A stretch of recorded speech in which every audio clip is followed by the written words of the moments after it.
الذي نحمده ونستعينه ونستغفره ونعوذ بالله من شرور أنفسنا ومن سيئات أعمالنا من يهد الله فلا مضل له ومن يضلل فلا هادي له أشهد أن لا إله إلا الله وحده لا شريك له وأشهد أن محمدا عبده ورسوله اللهم صل وسلم وبارك على نبينا محمد وعلى آله وأصحابه ومن تبعهم بإحسان إلى يوم الدين أما بعد Ayal hadirun wal muslimun usikum wa nafsi bitaqwallah faqad fazal muttaqun qala Allah ta'ala fil Qur'anil Karim ya ayyuhalladzina amanu taqullaha haqqa tuqatih wa la tamutunna illa wa antum muslimun. Para jamaah salat maghrib yang dimuliakan Allah Subhanahu wa taala, patut kita bersyukur kehadirat Allah Subhanahu wa taala pada malam hari yang berbahagia ini kita masih diberikan sehat, diberikan nikmat rezeki, diberikan kesempatan bisa menunaikan sholat maghrib. Semoga sholat kita diterima Allah Subhanahu wa taala.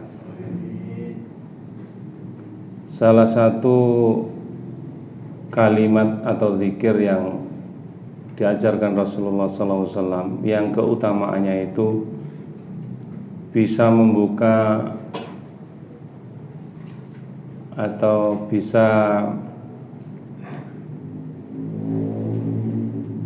membantu kesulitan-kesulitan ataupun masalah-masalah yang dihadapi manusia. Salah satunya adalah ucapan la haula wala quwata illa billah. Kata Rasulullah, istaghfiru biqouli la haula wala quwata illa billah. Perbanyak ucapan la haula wala quwata illa billah, karena sebenarnya kalimat itu dalam sebuah hadis yang riwayat dhaif dikatakan bisa membuka 99 pintu dari keburukan. Dan nikmat atau salah satu keutamaan yang langsung kita rasakan ketika kita penat, ketika kita dihimpit masalah, ketika kita sudah bingung jalan keluar, ya, maka kita ucapan la haula wala quwata illa billah itu langsung meringankan secara psikis, itu langsung meringankan. Bapak Ibu yang rahmati Allah SWT, tema kita pada malam hari ini adalah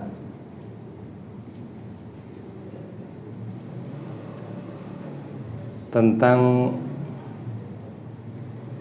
apa itu? Ini tasyri', ya. Tasyri' itu dari kata syar'a yusyari'u tasyri'. Jadi hak untuk membuat ketentuan syariat itu mutlak dari Allah Subhanahu wa taala. Namun sebelum masuk ke situ, saya ingin sampaikan keutamaan agama Islam, ya, Bapak Ibu rahimakumullah. Salah satu hadis Rasulullah SAW atau firman Allah Subhanahu wa taala, "Qul lil ladzina kafaru in yantahu yughfar lahum ma qad salafa wa in ya'udu faqad matas sunnatul awwalin." Qul, katakanlah, lilladzina kafaru, kepada orang-orang yang kufur, kepada orang-orang yang ingkar, iyan tahu, jika mereka berhenti dari kekufurannya, yughfar lahum, maka akan diberikan ampunan untuk mereka, maqad salafa, dosa-dosa yang telah lalu, wa in ya'udu, dan apabila mereka kembali kufur lagi, faqad madat sunnatul awalin, sungguh akan berlaku kepada mereka sunnah atau sunnah Allah terhadap orang-orang terdahulu, yaitu dibinasakan. Surat Al-Anfal ayat 38, ya. Jadi ada sahabat sebelumnya itu musyrik, kemudian datang kepada Rasulullah ingin masuk Islam, tapi kemudian menahan tangannya saat mau membaiat Rasulullah SAW, saat mau mengikrarkan dua kalimat syahadat. Bertanya orang ini kepada Rasulullah, apa yang saya dapatkan kalau saya nanti masuk Islam. Lalu kemudian Rasulullah dalam sebuah riwayat, sahabat Amr bin As radhiyallahu anhu menceritakan kisahnya ketika masuk Islam. Ya. Beliau Amr bin As berkata, falamma ja'alallahu al-islama fi qalbi, maka tatkala Allah Subhanahu wa taala menjadikan Islam itu di dalam hatiku, ataitun nabi, aku telah mendatangi Nabi sallallahu alaihi wasallam, fakultu, dan aku berkata, ubsud, ya, bentangkan, ubsud yaminaka, ya, julurkan tangan kananmu, ya, fal ubayyika, aku hendak membayatmu, ya, masuk Islam itu. Fabasato ya yaminahu, kemudian Rasulullah membuka tangannya, qala, kemudian siapa itu? Amr bin As itu, faqabattu yadi, aku menahan tanganku. Qala, Rasulullah bertanya, malaka ya Amr, kenapa engkau menahan tanganmu?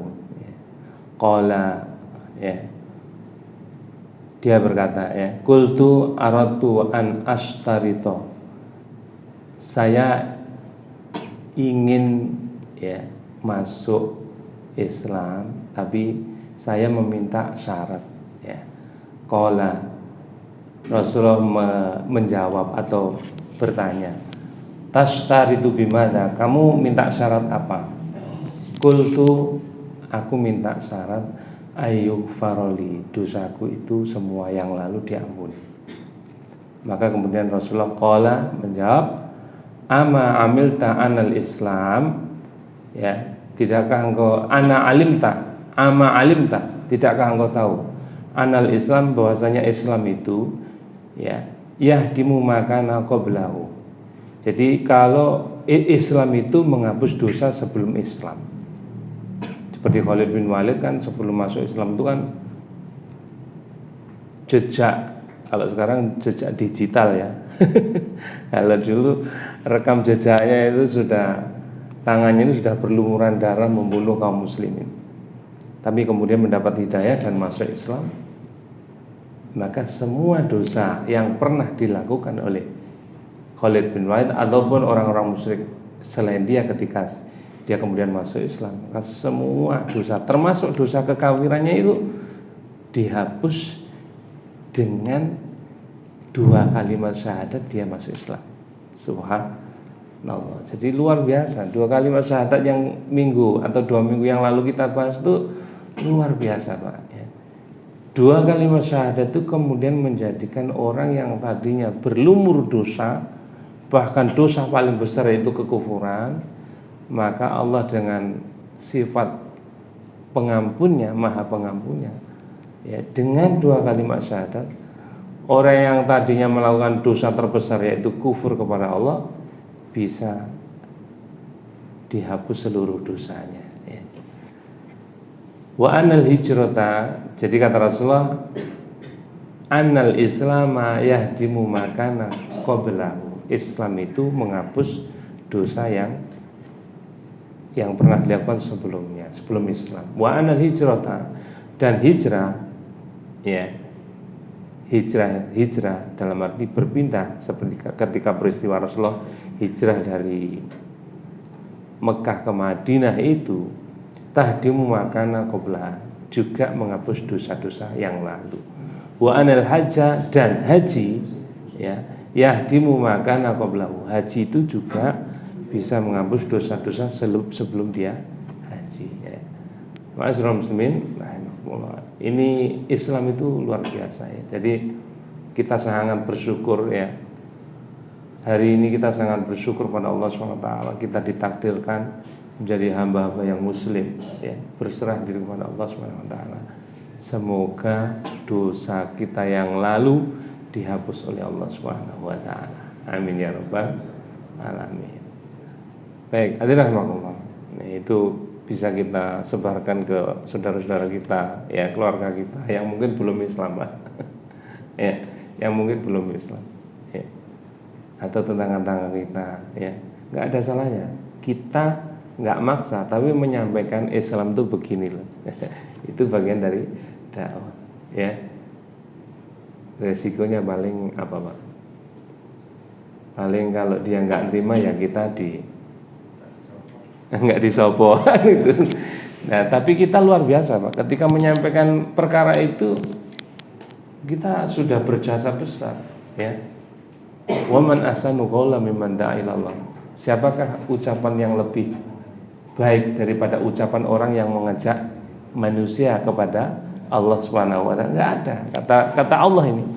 Jadi ucapan yang paling baik itu ngajak orang kepada Allah Subhanahu wa taala. Ad-da'wah ilallah, ya. Berdakwah, menyeru kepada Allah, bukan menyeru kepada supaya ikut kita, bukan. Tapi ad-da'wah ilallah, ya, menyeru orang kepada Allah Subhanahu wa taala. Ya, hadirin rahimakumullah. Nah, di dalam Islam setelah kita kemarin membahas, ya, tauhid, mulai dari tauhid rububiyah, uluhiyah, ya. Ini bagian daripada tauhid uluhiyah, bahwa ada yang namanya tasyri', ya. Tasyri' itu dari kata syarra'a yasyri'u, ya, mensyariatkan, ya. Apa itu tasyri', ya? Yang pertama, tasyri' itu adalah hak membuat syariat, itu adalah haknya Allah Subhanahu wa taala. Ya. Tasyri' adalah apa yang diturunkan Allah untuk para hambanya, berupa jalan yang harus untuk mereka lalui, baik itu menyangkut akidah, menyangkut muamalah. Muamalah itu interaksi sosial, ya, termasuk di dalamnya berdagang dan sebagainya, ya, dan yang lainnya, termasuk di dalamnya masalah penghalalan dan pengharaman. Nah, ini Bapak Ibu rahimakumullah, ya. Jadi termasuk dalam hal membuat atau penghalalan dan pengharaman itu adalah haknya Allah Subhanahu wa taala. Yang namanya manusia tidak boleh membuat versi halal sendiri atau versi haram sendiri. Makanya lembaga-lembaga di negara kita yang sudah ada, seperti Majelis Ulama Indonesia yang pernah membuat menginisiasi label halal haram, itu halal, ya, itu sumbernya dari Al-Quran, dan Al-Quran dari Allah Subhanahu wa taala. Jadi mereka tidak berani sengaja membuat label halal yang sebenarnya produknya haram. Karena apa yang dinyatakan, ya, manusia boleh menyatakan halal bila itu dinyatakan halal oleh Allah Subhanahu wa taala. Sebaliknya, manusia hanya boleh menyatakan haram bila itu diharamkan oleh Allah Subhanahu wa taala. Tidak boleh dibuat main-main, ya. Dan tidak boleh meskipun dibeli dengan atau di apa ya istilahnya, dipengaruhi dengan iming-iming dunia, tidak boleh, ya. Tak seorang pun berwenang menghalalkan kecuali apa yang dihalalkan Allah. Juga tidak boleh mengharamkan kecuali apa yang sudah diharamkan oleh Allah Subhanahu wa ta'ala, ya. Ini lebih khusus bagi kita orang Islam. Ini harus paham betul, ya. Ya, tidak boleh main-main, ya. Tidak boleh coba-coba, ya. Kita tinggal nurut saja, bahwa yang halal kita ikuti apa yang halalkan Allah, yang haram kita ikuti apa yang haramkan Allah Subhanahu wa ta'ala, ya. Kata Rasulullah, al-halalu bayyinun, yang halal itu jelas, wal haramu bayyinun, dan yang haram itu juga jelas, wa bainahuma mustabihat, dan di antara halal dan haram itu posisinya adalah mustabihat, ya. Jadi apa? Keraguan-raguan atau subuhat, gitu, ya. Nah, jadi kalau kita ingin tahu yang halal, ya apa yang di dalam Quran disebut halal itu halal, termasuk apa yang dijelaskan dalam hadis halal, ya halal, ya. Bicara haram, apa yang diharamkan dalam Al-Quran? Ya, di dalam Al-Quran misalkan contoh hewan atau makanan atau minuman itu beberapa termaktub dalam Al-Quran. Salah satunya ya babi, itu disebut dalam Al-Quran. Darah itu disebut dalam Al-Quran bahwa babi haram untuk dimakan oleh orang Islam. Darah juga haram untuk dimakan oleh orang Islam. Adapun anjing di Al-Quran tidak ada, tapi dalam hadis disebutkan. Ya. Termasuk binatang-binatang yang lain seperti binatang yang bertaring. Ya. Kucing nggak disebut dalam Al-Quran, tapi keharaman kucing untuk dikonsumsi orang Islam ada di dalam hadis karena dia termasuk binatang yang bertaring. Ya. Jadi rahimahullah. Kalau dalam Quran disebut minuman yang haram itu salah satunya adalah khamr. Ya.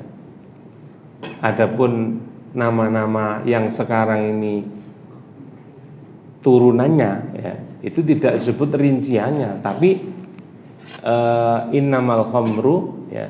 Jadi disitu disebut khamr. Kalau dalam hadis dikatakan kullu muskirin haramun wa in qalla. Setiap yang memabukkan itu haram meskipun jumlahnya sedikit. Nah, jadi rahimahullah. Kalau yang bentuknya, kalau yang tersebar itu kan saya nggak pernah lihat bendanya, tapi kan di media itu ada pil koplo, ada ekstasi, ada apa lagi Ustaz Mirza? Mungkin pernah pengalaman. Ya, macam-macam. Ya, tapi sumbernya kalau dia ini memabukkan termasuk khamr kan gitu ya.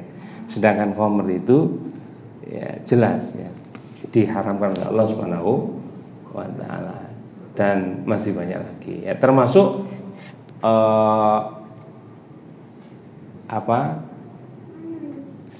halal dalam arti siapa yang halal dinikahi dalam Islam, ya siapa yang haram dinikahi dalam Islam, itu semuanya sudah ada, termasuk Bapak Ibu rahimahumullah,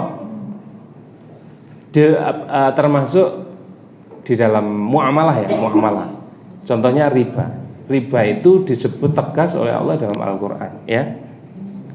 Riba itu disebut tegas. Ya, riba itu haram. Adapun nanti penjelasannya riba ada fikihnya, untuk lebih detail ada fikihnya lagi, ya. Tapi secara umum namanya riba adalah haram, ya. Baik, hadirin rahimakumullah. Kenapa kita tidak boleh tidak ada kewenangan untuk mengatakan ini halal ini haram, bahwa kewenangan halal haram adalah kewenangan Allah Subhanahu wa taala. Kita sebagai umat Islam punya petunjuk, yaitu Al-Qur'anul Karim. Sebagaimana yang kita baca di awal, Alif Lam Mim, dzalikal kitabul la raiba fihi. Itu Al-Qur'an, tidak ada keraguan di dalamnya. Hudal lil muttaqin. Ya, kata hudan itu maknanya isim hal. Jadi menjelaskan sebagai. Jadi kalau ada kata benda dalam bahasa Arab itu isim. Bahasa kita itu kata benda, Pak. Nama, ya. Ya, kata benda itu kalau berharokat fathatain, ya. Contohnya huda itu, ya. Huda itu petunjuk, ya. Dia termasuk isim tapi isimnya isim maksur, ya, isim maksur. Kalau nggak mangkus maksur. Al-huda, satunya al-qadi. Huda itu di situ artinya sebagai petunjuk. Lil muttaqin, bagi orang-orang bertakwa, ya. Jadi orang bertakwa wajib menjadikan Al-Qur'an sebagai petunjuk dalam kehidupannya. Bukan dalam sholatnya. Sholat itu bagian dari kehidupan, ya. Bagian dari keseluruhan ibadah, ya. Ada ibadah mahdhah, ada ibadah ghairu mahdhah. Nah, di dalam Al-Qur'an surat An-Nahl ayat 116 Allah katakan wala taqulu, janganlah kalian mengucapkan, janganlah kalian mengatakan lima tasifu alsinatukumul kadhiba. Jadi janganlah kamu mengatakan terhadap apa yang disebut-sebut oleh lidahmu secara dusta. Hadza halalun, ini halal, wa hadza haramun, dan ini haram. Ini dalil yang melarang kita tidak boleh, ya, dalil yang melarang kita dari mengucapkan ini halal, ini haram sembarangan karena kedustaan. Litafsaru 'alallahil kadziba, untuk mengadakan kedustaan terhadap Allah Subhanahu wa taala. Maka secara tegas sebagai orang beriman tidak boleh mengatakan ini halal, ini haram karena bohong. Jadi maksudnya mengadakan kebohongan, ini halal, ini haram, sementara bertentangan dengan Al-Qur'anul Karim. Innalladzina, sesungguhnya orang-orang yang yaftaruna 'alallahil kadziba, mengadakan kebohongan kepada Allah atau terhadap Allah Subhanahu wa taala, kata Allah, la yuflihun, mereka tidak akan beruntung. Ya. Nah, berarti kebalikannya akan rugi, ya. Jadi yang namanya rugi pasti di neraka jahanam. Ma'asyiral muslimin rahimakumullah. Nah, pernah terjadi, ya, sebagaimana diterangkan dalam Quran surat At-Taubah ayat 31, ya, ittakhadhu, mereka menjadikan ahbarahum, para ulama mereka, ini terkait dengan orang Yahudi, ya, orang Yahudi Nasrani. Ittakhadhu ahbarahum, mereka menjadikan ulama mereka, waruhbanahum, dan rahib-rahib mereka, arbaba min dunillah, sebagai rob-rob selain Allah Subhanahu wa taala. Wal Masiha ibna Maryam, dan mereka menjadikan Isa al-Masih bin Maryam, putra Maryam, itu juga sebagai arbab, rob, tandingan, ya, Tuhan selain Allah Subhanahu wa taala. Wa ma umiru, padahal mereka tidak diperintahkan illa, melainkan liya'budu, agar mereka menyembah siapa? Ilahan wahida, Tuhan yang satu saja, bukan Tuhan yang lebih dari satu. La ilaha, tidak ada ilah, yaitu illa, kecuali huwa, dia. Siapa? Allah maksudnya, subhanahu, maha suci dia Allah, amma, dari apa-apa, yusyrikun, yang mereka bersekutukan, ya. Hadirin rahimakumullah. Nah, di sini ada kata mereka menjadikan ulama dan rahib-rahib mereka sebagai rob-rob selain Allah, termasuk mereka menjadikan Isa al-Masih bin Maryam sebagai Tuhan juga selain Allah SWT. Dalam sebuah hadis diterangkan an Adi bin Hatim, ya, dari Adi bin Hatim radhiyallahu anhu, semoga Allah meridainya, annahu, bahwasanya dia, Adi bin Hatim, sami'an Nabi SAW, pernah mendengar Nabi Muhammad SAW yaqra'u hadhil ayah, membaca ayat ini, ittakhadhu ahbarahum wa ruhbanahum arbabam min dunillah, dan seterusnya, ya. Lalu kemudian faqultu lahu, aku mengatakan kepadanya, inna lasna na'buduhum, loh, kami itu tidak menyembah mereka. Maknanya kami tidak mengangkat mereka sebagai Rob. Qala, lalu Rasulullah mengatakan, alaisa, bukankah yuharrimuna ma ahallallah, mereka itu mengharamkan apa yang Allah halalkan, fatuharrimuna, lalu kamu ikut mengharamkannya. Wa yuhilluna, dan mereka menghalalkan ma haramallah, apa yang telah Allah haramkan, fatuhillunahu, kamu ikut-ikut menghalalkannya. Fakultu bala, saya katakan iya. Qala, Rasulullah mengatakan, fatilka ibadatuhum, itulah beribadat mereka. Jadi ketika seorang manusia itu mengikuti seorang tokoh itu menghalalkan apa yang Allah haramkan, lalu dia ikut menghalalkan, maka ini artinya ittakhadhu, telah menjadikan mereka itu arbaba min dunillah. Karena hak menghalalkan itu haknya Allah, makhluk tidak boleh merubah kehalalan menjadi haram. Dan hak mengharamkan adalah haknya Allah. Manusia tidak boleh merubah yang haram menjadi halal. Kalau ada seorang, katakanlah dia ini dikultuskan, kemudian dia menghalalkan yang Allah haramkan, lalu diikuti oleh pengikutnya, maka pengikutnya ini menjadikan mereka dalam seperti sebagaimana ayat ini, mereka telah mengangkat orang ini, pengikut ini telah mengangkat mereka sebagai tandingan selain Allah Subhanahu wa taala. Ketika ada seorang manusia atau makhluk, ya, dia membuat halal dan haram menurut versinya, berarti dia telah menandingi Allah Subhanahu wa taala. Karena hakikat pembuatan atau penetapan halal dan haram adalah murni, ya, mutlak haknya Allah Subhanahu wa taala. Ma'asyiral muslimin rahimakumullah.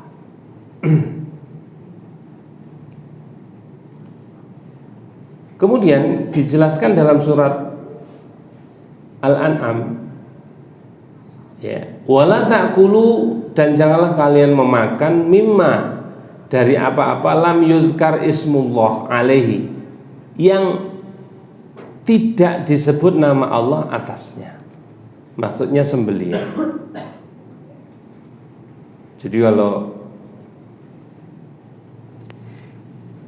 ada binatang halal tapi ketika disembelih tidak menyebut nama Allah, ini jumhur ulama tidak memperbolehkan.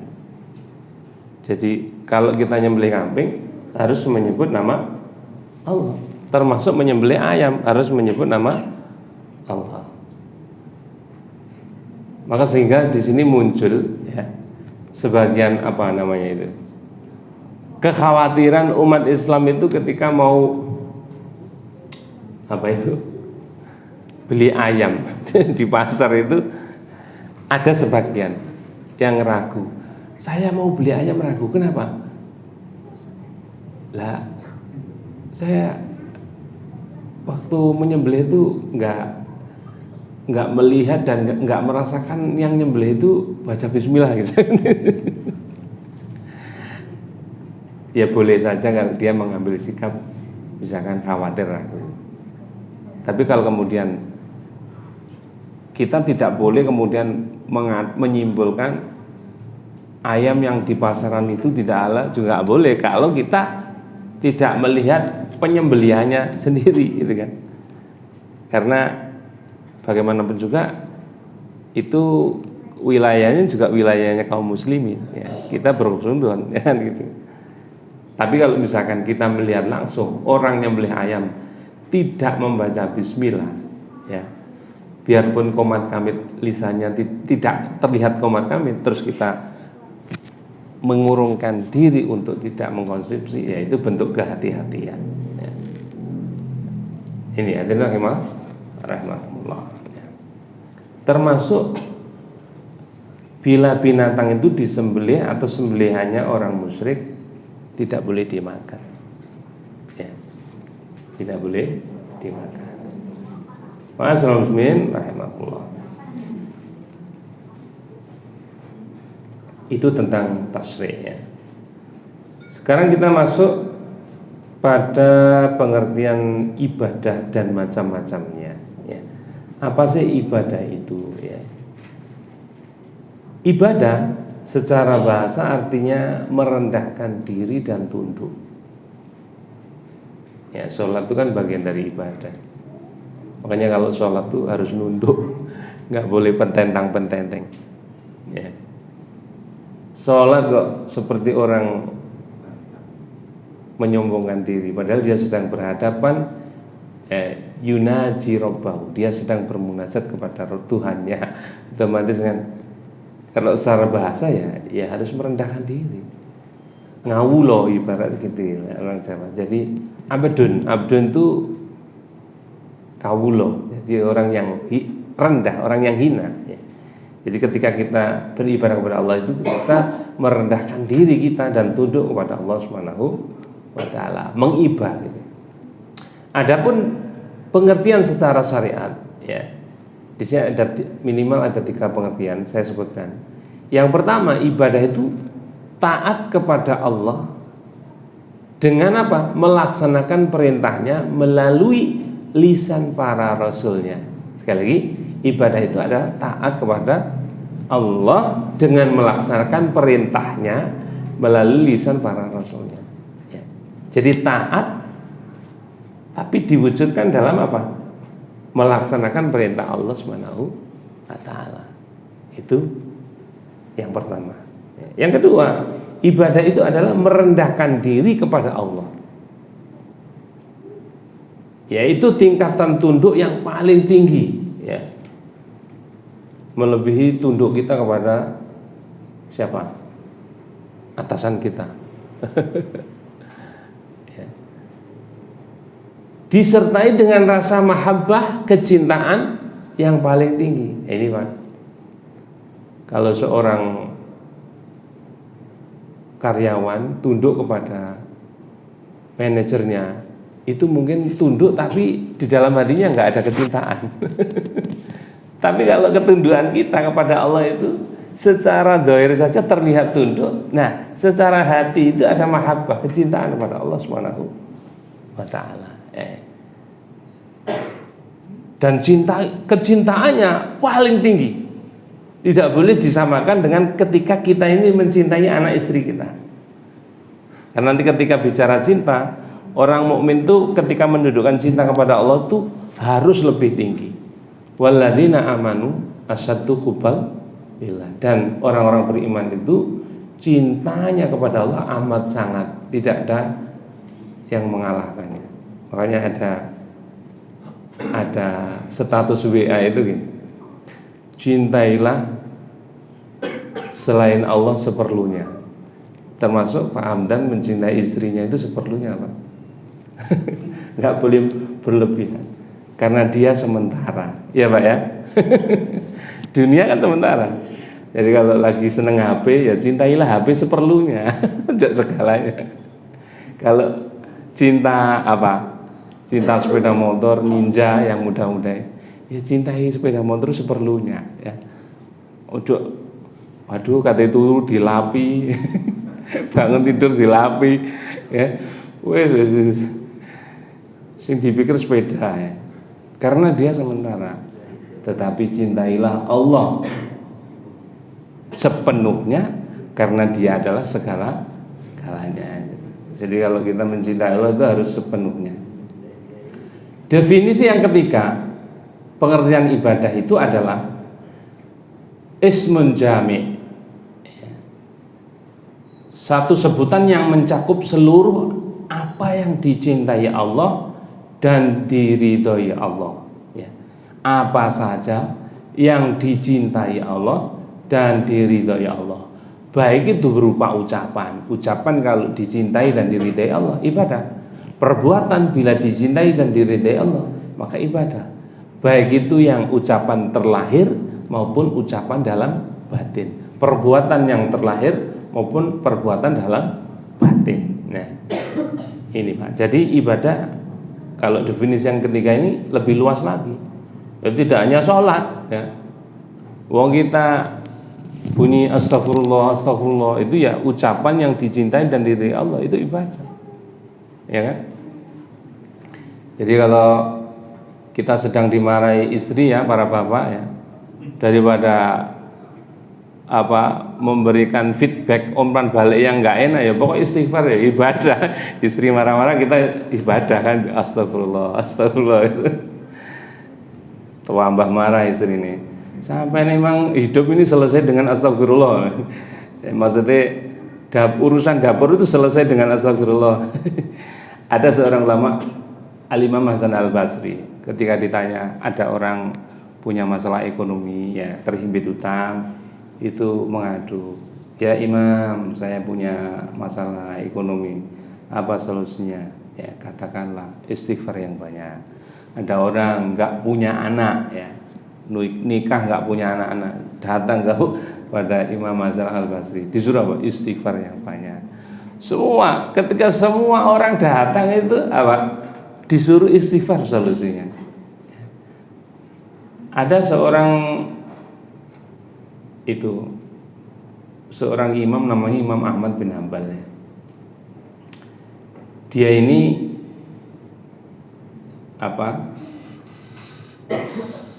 pengen sekali, bukan, jadi gini, ada seorang, gimana? Iya, pedagang roti ya. Jadi ada seorang pengen ketemu Imam Ahmad bin Hambal.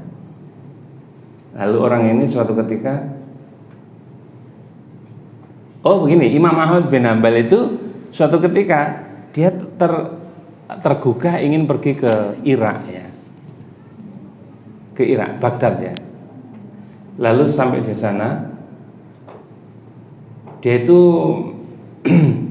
pas nginep di masjid gitu. Nah, terus kemudian disuruh keluar karena masjidnya mau ditutup. Terus kemudian dia berjalan ya, atau di tepi jalan melihat orang pedagang roti. Ya, dia perhatikan sambil buat adonan roti itu mulutnya komat kamit ya. Lalu kemudian ditanya, komat kamit itu ternyata baca istighfar. Dari tadi saya perhatikan Anda ini kok istighfar terus. Apa manfaat istighfar yang kamu dapatkan? Kata pedagang roti itu, selama saya membaca istighfar semua masalah saya itu terselesaikan, kecuali satu. Apa? Saya ingin ketemu Imam Ahmad bin Hambal, seorang ulama besar, sampai sekarang belum keturutan gitu. Lalu kemudian Imam Ahmad bin Hambal kaget, subhanallah, sekarang Anda keturutan. Loh, kok bisa? Iya, aku Imam Ahmad bin Hambal. Jadi astagfirullah. Jadi luar biasa Pak. Istighfar itu jangan diremehkan, luar biasa ya. Nah, baik, hadirin rahmatullah.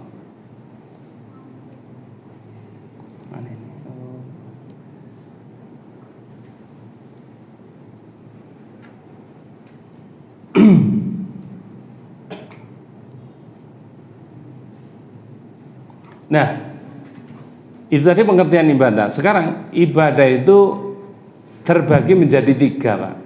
Yang pertama ibadah lisan, ibadah hati, dan ibadah anggota badan ya. Sekali lagi, ibadah itu dikategorikan menjadi 3: ibadah hati, ibadah lisan, dan anggota badan. Jadi hati kita ini bisa beramal soleh Pak, bisa beribadah. Kalau hati kita contoh husnudzon, kalau hati kita ingat Allah, kalau hati kita ikhlas, kalau hati kita bertawakal, kalau hati kita bersabar, itu semua bentuk ibadah, macam-macam ibadah. Ibadahnya hati ya. Ingat Allah itu ibadah. Nah, ingat mantan, maksiat. Ya. Ingat Allah itu ibadah, tapi kalau ingat mantan bisa maksiat ya. Ingat yang buruk-buruk itu maksiat. Nah, bertawakal, berserah diri kepada Allah ya, itu kan perbuatan hati. Nah, itu ibadah ya. Nah, kemudian ibadah lisan banyak, tilawah, membaca Al-Quran, itu ibadah lisan. Kemudian di dalam sholat itu banyak bacaan-bacaan yang kita sebut ya. Kita berzikir dengan lisan ya, astagfirullah ya, subhanallah, walhamdulillah, Allahu akbar, la haula wala quwata illa billah, dan seterusnya. Itu ibadah lisan ya. Kemudian yang ketiga ibadah anggota badan ya. Gerakan sholat saat kita Allahu akbar mengangkat tangan itu ibadahnya tangan kita saat sholat. Saat kita membungkukkan badan kita ketika rukuk, nah itu ibadahnya tubuh kita. Saat kita sujud menempel ke tempat sujud ya, 7 anggota badan nempel, itu ibadah ya. Ma'asyiral muslimin rahimakumullah. Termasuk haji ya, ibadah badan di sana. Termasuk berperang, di sana ada ibadah badan, ibadah anggota badan. Nah, Udah Isya Pak ya, sedikit lagi. Ibadah adalah perkara tauqifiyah. Maksudnya apa? Tidak ada suatu bentuk ibadah pun yang disyariatkan kecuali berdasarkan Al-Quran dan hadis. Jadi tidak boleh ngarang-ngarang sendiri ya. Apa yang tidak disyaratkan berarti dia tidak masuk dalam bentuk ibadah yang diterima, tetapi ditolak. Kata Rasulullah SAW dalam sebuah hadis riwayat Aisyah radhiyallahu anha, ya, Rasulullah bersabda, "Man ahdatsa," barang siapa yang mengada-ngadakan fi amrina hadza, ya, perkara baru atau perkara baru dalam agama kami, ma laisa minhu, yang tidak ada asalnya, tidak ada dasarnya, fahuwa raddun, maka perkara atau amalan tersebut ditolak. Sedangkan dalam riwayat lain Imam Muslim mengatakan, dalam riwayat Muslim Rasulullah mengatakan, man amila amalan, barang siapa yang mengerjakan amalan laisa alaihi amruna, yang tidak ada perintah dari kami, fahuwa raddun, maka tertolak. Jadi begini Pak, maksudnya Allah tidak menyuruh lewat Al-Quran, Rasulullah tidak menyuruh lewat hadis.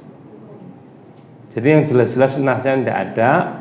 Kemudian ayat yang ketika dikiaskan juga nggak ada. Nah ini namanya nggak ada dasarnya, ya, nggak ada dasarnya, ya. Itu tertolak. Apalagi perbuatan amalan yang bertentangan. Contoh di dalam Al-Quran tadi disebutkan kita itu disuruh mentauhidkan Allah, mengesahkan Allah, tapi kemudian seseorang itu berbuat amalan yang amalannya itu menyekutukan Allah. Lah ini bertentangan, jelas ini tidak dibenarkan dan tidak diterima oleh Allah Subhanahu wa taala. Karena amal yang diterima itu satu, harus murni ikhlas karena Allah, semata-mata menjalankan perintah Allah. Yang kedua, meneladani sesuai ketentuan Rasulullah Shallallahu Alaihi Wasallam. Dalil dari Al-Quran surat Al-Bayyinah, wa ma umiru illa liya'budullaha mukhlishina lahud din. Tidaklah mereka diperintahkan kecuali mereka supaya menyembah Allah dengan memurnikan ketaatan kepadanya. Adapun dalil dari hadis, ya diantaranya man amila amalan laisa alaihi amruna bahwa. Maka di sini pentingnya kita belajar ilmu agama, Pak. Supaya apa? Amal-amal yang kita kerjakan sesuai dengan tuntunan Rasulullah SAW, sesuai dengan perintah Allah SWT, ya. Jadi memahami Al-Quran dan hadis mengikuti pemahaman para ulama, ya, yang benar, ya, yang ikhlas, ya. Bukan kita terjemahkan sendiri, ya.